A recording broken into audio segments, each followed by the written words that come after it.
Ég heldur þriðja sætið á Norðurlandamótinu í Kisikaljó. Hvernig er tilfinningin svona beint eftir síðasta leik?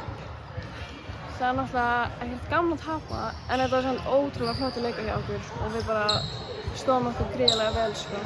Þannig að mér finnst það bara flottur leikur. Spilum á þetta sterku liði Finnlands. Það var svona svolítið annað heldur en við sáum kannski í gær, eða svona, þú veist, þau voru inni í þessu allan tíman. Hvað er það að gera annað í dag? Svona, á hverju voru það að skerpa fyrir leikinn í dag? Við mættum bara fókusaðar leikinn, við byrjum bara frá fyrstu mínútu. Það er svolítið öðruvísi frá því leiknum í gær. Við bara héldum áfram, saman frá. Svona tala Norðurlandamótið sem svona eins konar undirbúning fyrir Evrópumótið. Þetta er náttúrulega allt prósess af því að verða betri og hitt og þetta. Hvernig finnst þið það hafa gengið á svona í undirbúningi fyrir mótið og hérna úti í Finnlandi?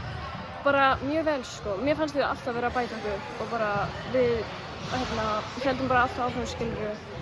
Og þetta var bara mjög flottur undirbúningur fyrir það sem er að fara að koma. Þannig að ég er bara mjög ánægð með þetta. Þið eruð að fara á Evrópumót, við skilur ekki núna bara á næstu vikum, ekkert séðan? Jú. Hvert er liðið? Við erum að fara til Búlgaríu. Búlgaríu? Já.